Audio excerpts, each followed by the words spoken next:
Topic topic है हमारा points of intersection of two lines. हम लोग जानते हैं 10th में हमने किया है points of intersection of two lines. तो दो लाइंस का पॉइंट ऑफ इंटरसेक्शन अगर हमने देखना है तो देखिए बड़ा सिंपल सा होता है process.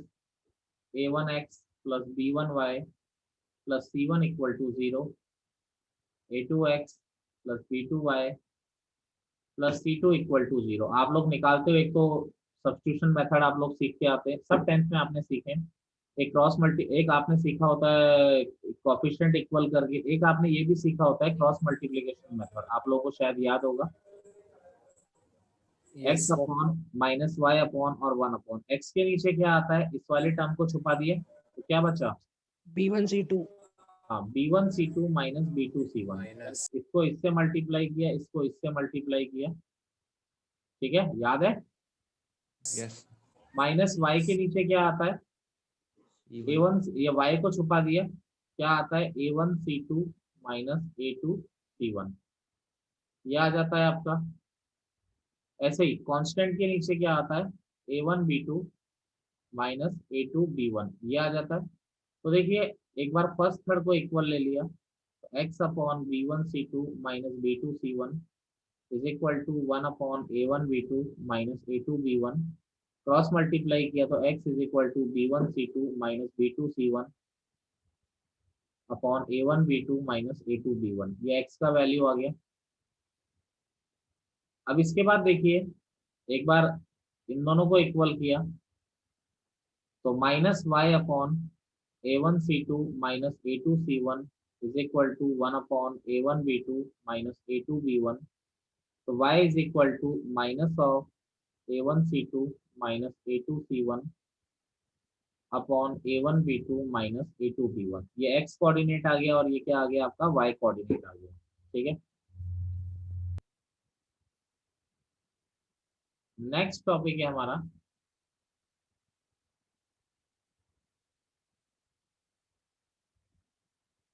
Concurrent lines. Straight line पूरा एक बेसिक चैप्टर है जिसको कहीं भी यूज किया जा सकता है। कॉन्करेंट लाइंस, कॉन्करेंट लाइंस क्या होती है, फर्स्ट ऑफ ऑल तो हम इसको डिफाइन करते हैं। तो जैसे मान लीजिए ये मैंने लाइंस ली आपके सामने,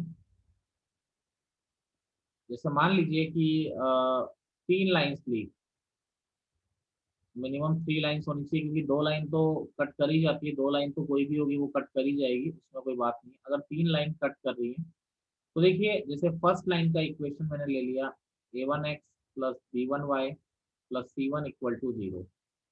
सेकेंड लाइन का इक्वेशन ले लिया a2x plus b2y plus c2 equal to 0। Third line का इक्वेशन ले लिया a3x plus b3y plus c3 equal to 0। Concurrent line से मतलब क्या होता है कि अगर वो 3 या 3 से ज्यादा लाइनें,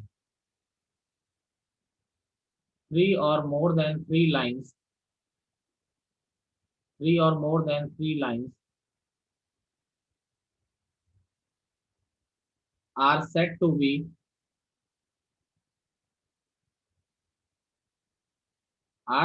be concurrent if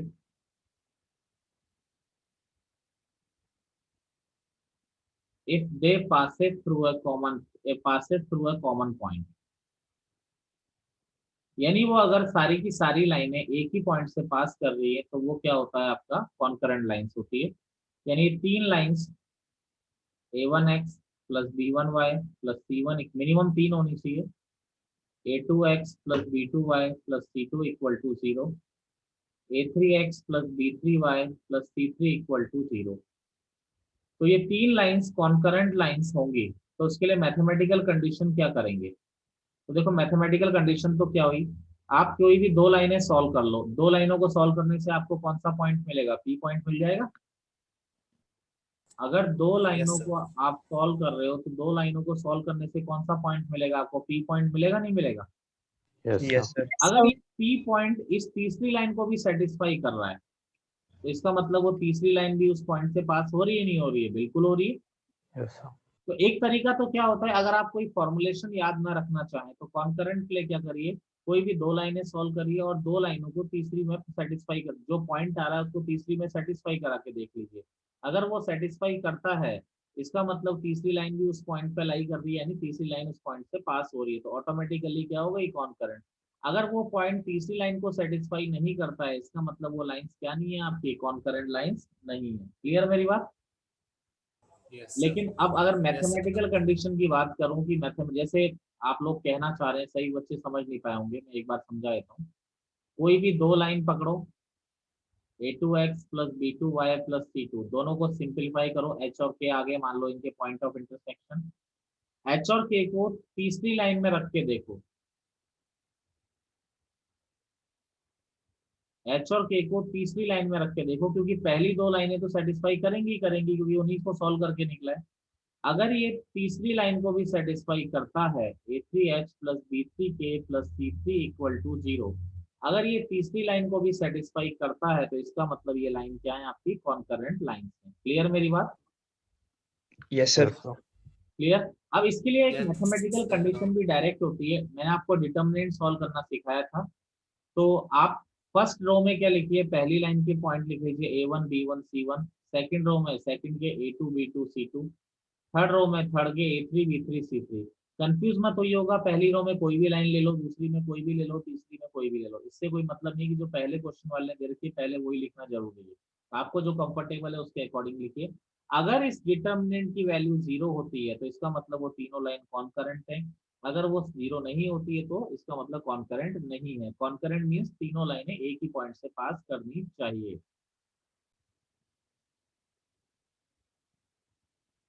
देखिए जैसे क्वेश्चन है, show that the lines, simple topic है, show that the lines 2x plus 3y minus 8 is equal to 0,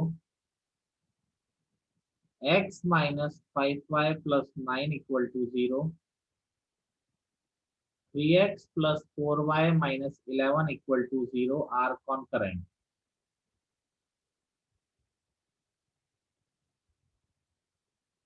तो पहली लाइन है 2x plus 3y minus 8 is equal to 0, दूसरी है x minus 5y plus 9 equal to 0, तीसरी है 3x plus 4y minus 11 equal to 0। तो एक तो तरीका क्या है, आप पहली दो लाइनों के पॉइंट ऑफ इंटरसेक्शन निकाल लो, उसको तीसरी में सेटिस्फाई करा के देख लो, तो भी करेक्ट है, तो भी गलत नहीं है। एक तरीका हमने बताया था आपको कि आप ये डिटर्मिनेंट मेथड भी यूज कर सकते हैं। पहली लाइन के क्या है, 2 3 माइनस 8, दूसरी के 1 माइनस 5 9, 3 4 माइनस 11।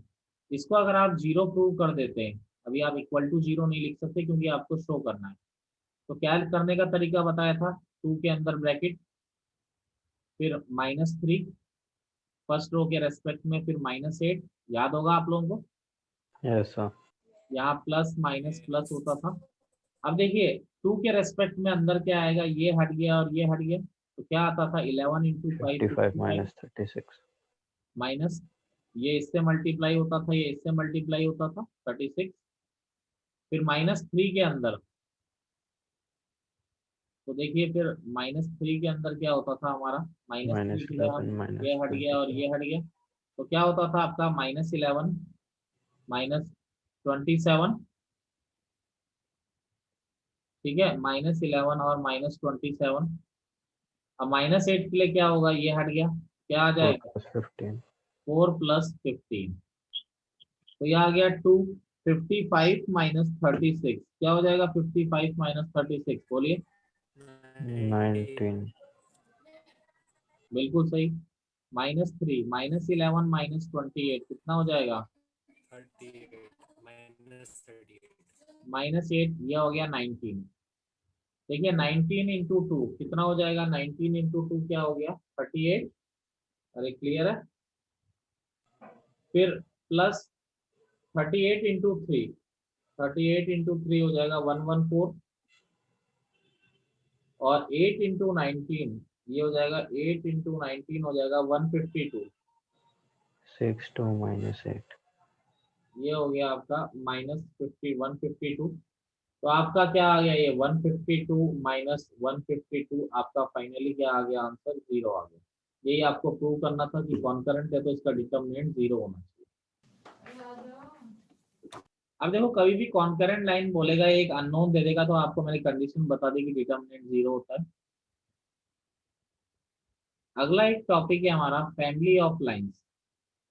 देखिए फैमिली ऑफ लाइंस का मतलब क्या होता है, इस टॉपिक का मीनिंग अगर मैं आपको समझाऊं तो वैसे अगर इस टॉपिक को ना भी पढ़ा जाए तो भी आप बिना पढ़े भी अदर तरीके से इसके क्वेश्चंस को निपटा सकते हैं। लेकिन एक तरह के क्वेश्चंस आते हैं जो हमें समझ में तभी आएंगे जब हम टॉपिक कर लेंगे। मान लीजिए ये पहली लाइन है a1x plus b1y plus c1 equal to 0। ये दूसरी लाइन है a2x plus b2y plus c2 equal to 0। ठीक है, ठीक है ना। तो ये दो लाइनें, फैमिली का मतलब क्या हुआ, फैमिली का मतलब हुआ कि इनके पॉइंट ऑफ इंटरसेक्शन से कितनी जितनी भी लाइनें सारी पास होंगी, ये जो इनफाइनाइट लाइंस होंगी, जितनी भी इनफाइनाइट लाइंस आपकी पास होंगी, इनके पॉइंट ऑफ इंटरसेक्शन से ये सारी की सारी जो लाइंस होंगी ये क्या होंगी, आपकी फैमिली ऑफ लाइंस होगी। फैमिली ऑफ लाइंस का मतलब क्या होता है कि जितनी भी इनफाइनाइट लाइनें आपकी पास हो रही है इधर से, ये आपका फैमिली है इनकी। यानी दो लाइन के पॉइंट ऑफ इंटरसेक्शन से जितनी भी लाइनें पास हो रही है, ये सारी की सारी इनफाइनाइट लाइन जो है, ये आपका टॉपिक जो है ये फैमिली ऑफ लाइंस है। अब बात ये है कि दो लाइन, सही बात भी है कि दो लाइन के पॉइंट ऑफ इंटरसेक्शन से कितनी लाइनें पास हो सकती है, इनफाइनाइट लाइनें पास हो सकती है। तो उसके इक्वेशन को हम लिखे कैसे, तो equation of family of lines को हम कैसे लिखते हैं, equation of family of lines. तो सबसे पहले फर्स्ट लाइन लिखा a1x plus b1y plus c1 plus lambda या फिर k। पहले फर्स्ट लाइन लिख दिया, फिर दूसरा लाइन कोई कांस्टेंट बीच में लगा के a2x plus b2y plus c2 is equal to 0। ठीक है, अब आप ये सोचेंगे कि पहली लाइन पहले लिखें कि दूसरी लाइन पहले लिखें, उससे कोई इफेक्ट नहीं पड़ता। आप कोई सी भी लाइन पहले लिख लीजिए, कोई सी भी लाइन बाद में लिख लीजिए, उससे कोई इफेक्ट नहीं है। ठीक है, अब यहाँ पर के की डिफरेंट डिफरेंट वैल्यू के लिए आपको कभी ये वाली लाइन मिलेगी, कभी ये वाली, कभी ये वाली। ये क्या है, ये एक जनरली मैंने एक फैमिली ऑफ लाइन को रिप्रेजेंट कर दिया कि जो फैमिली ऑफ लाइन है उसके इक्वेशन को, ये इनफाइनाइट लाइनों को रिप्रेजेंट कर रहा है। ये जो कर्व मैंने लिखा है ये इनफाइनाइट लाइनों को रिप्रेजेंट कर रहा है। अब आपसे वो कौन सी लाइन निकलवाना चाहता है उसके लिए कंडीशन वो क्वेश्चन में देगा कि भाई ये लाइन में निकलवाना चाहता हूँ, तो उसके लिए के की वैल्यू उसके अकॉर्डिंग आपकी आ जाएगी। उसके लिए हमें टेंशन लेने की जरूरत नहीं है, वो क्वेश्चन आपको में दिया जाएगा। नोट करिए,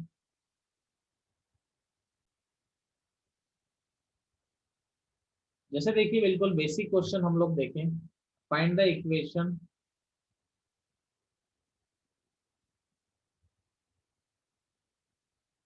find the equation of the straight line, find the equation of the straight line passing through the point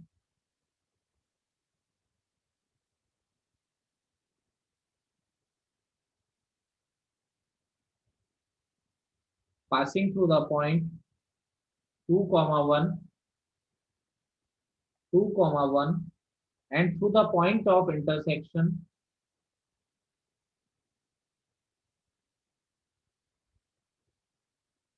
and through the point of intersection of lines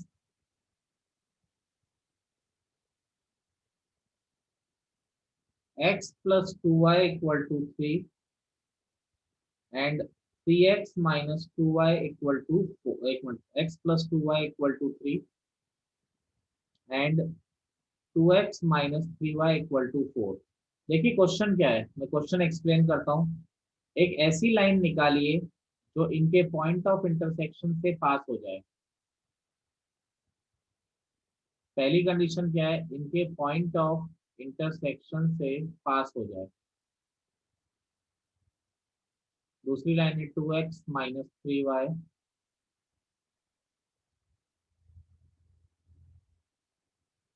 to X minus 3y minus 4। और एक कोई ऐसी line है जो इनके point of intersection से पास हो। दूसरी कंडीशन क्या दे रखी है, ये जो लाइन है किससे पास होनी चाहिए, 2, 1 से पास होनी चाहिए। तो देखो अब कोई बच्चा, अगर पहला तरीका तो क्या है जो मैंने अभी अभी पढ़ा है भाई, ये आपका क्या है, इन दोनों के पॉइंट ऑफ इंटरसेक्शन से पास हो रही है, तो इक्वेशन ऑफ लाइन हम क्या लिख सकते हैं, L1 plus lambda L2 equal to 0। L1 क्या है, x plus 2y minus 3 plus lambda. L2 क्या है, 2x minus 3y minus 4 equal to 0। ये आपका फैमिली ऑफ लाइन आ गया।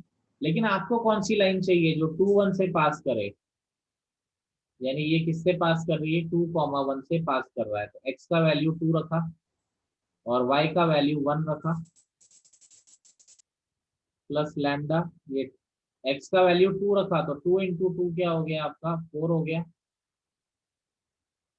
4 माइनस 3 माइनस 4 इक्वल टू 0, तो यह आ गया 1 माइनस 3 लैम्डा इक्वल टू 0। तो लैम्डा इज इक्वल टू क्या आ गया आपका, 1/3। जैसे ही हमने यहाँ पर इक्वेशन नंबर 1 में लैम्डा का वैल्यू 3 रखा, put lambda is equal to 1/3 in equation number 1। तो देखिए x प्लस 2y माइनस 3, तो आपको लैम्डा का वैल्यू 1/3 के लिए वो स्पेशल लाइन आपको मिल जाएगी। ये हो जाएगा 3x plus 6y minus 9 plus 2x minus 3y minus 4 equal to 0। तो क्या आ गया, 5x plus 3y minus 13 equal to 0। Line क्या आ गई आपकी, 5x plus 3y minus 13 equal to. एक तरीका तो ये हो गया। दूसरा तरीका क्या था, इन दोनों का पॉइंट ऑफ इंटरसेक्शन निकाल लेता मैं। इन दोनों लाइन का पॉइंट ऑफ इंटरसेक्शन हम निकाल लेते, और पॉइंट ऑफ इंटरसेक्शन निकालने के बाद, यानी ये वाला पॉइंट आपको मिल गया a, b, और एक पॉइंट आपको दे रखा है कि ये 2, 1 से पास हो रहा है, तो क्या 2 पॉइंट फॉर्म से आप लाइन का इक्वेशन नहीं निकाल सकते थे। Yes, निकाल sir. सकते हैं सर। सर ए कॉमा बी कौन सा? a, b इन दोनों का पॉइंट ऑफ इंटरसेक्शन हो गया ना। अरे इनका पॉइंट ऑफ इंटरसेक्शन आ जाएगा ना दोनों को सॉल्व करके। ठीक है सर। तो ये 2 पॉइंट से आपको यही लाइन तो निकालनी है, तो दोनों पॉइंट से पास होने वाली लाइन इस फॉर्मूले से आप निकाल सकते हैं ना।